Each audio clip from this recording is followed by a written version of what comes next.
Hey everyone, so it's Friday. This is like attempt number 4 to record this because everyone keeps ringing me while I'm trying to record. It's 11:30 and I'm just getting a chance to do this video now. As you start building momentum and getting a lot more listings and talking to people, so as we have for the last 3 weeks, the amount of responses just starts to accumulate. So because I had that one day off at Brisbane for the real estate bar camp, the amount of emails that I had to respond to is amazing. I don't know, I'll just guess at about 60 with all the other crap that comes with it.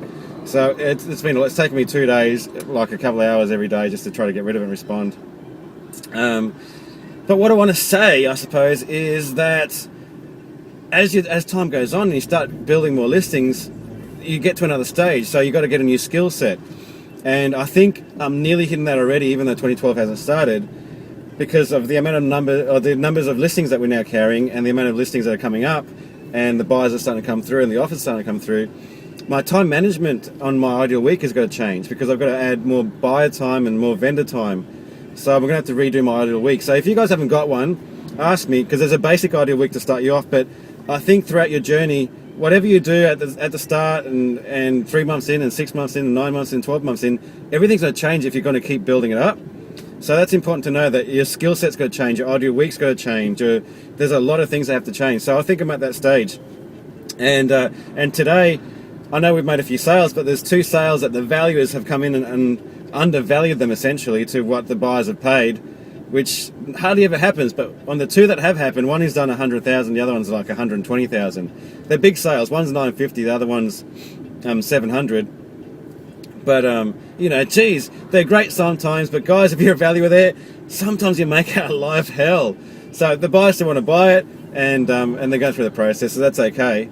But dealing with it. And on one contract, I've got to get the waiving the cooling off period in Queensland is bloody hard work. So it's all organised. My day is not even half there. It's going to be busy, so I'll check in with you later. Something else I've got to add in, guys, is the fact that you probably see this earpiece here. What I've had to do is obviously to get through my calls and my prospecting calls is get myself a brand new earpiece, which is really, really good and performs really well, and do as many calls as I can in the car or while I'm waiting for people at houses or while I'm waiting for contracts to get signed. So it's probably important for you to do too, if you've got some time in between appointments where there's just nothing happening and you just got to wait, take yourself a call sheet, an RP data sheet, your vendors or just people you can call, and just sit there and call them in the car, at your appointments, in your open houses if you have to, if nothing's happening. And that's the way to get through your 20 calls. So that's what I'm having to do now. It's my new time management thing, but I'm getting through the calls, and I've done probably about 8 or 9 so far, and it's not even 12 o'clock. All right, check in later. Okay, so that is one contract done and all signed and sealed for 950,000. So not bad, but prospecting. I've got to get my prospecting done because this just took another listing away.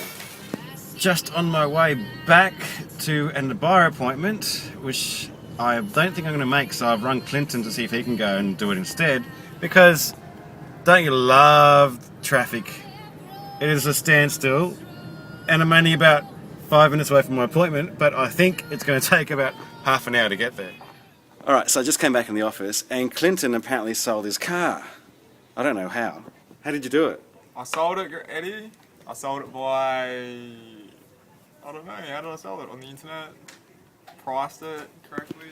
We actually did his car on the board, and we did all the numbers, and beforehand he wasn't a very motivated seller, and it wasn't priced correctly. But then he adjusted it, and upgraded it, and 3 days later, it's sold. Just like in real estate. But then I said, you're just a car salesman now, because that's the latest thing he sold was his car. But no, he then did prospecting calls, and we got 3 listings that are coming up next week, and 2 rentals.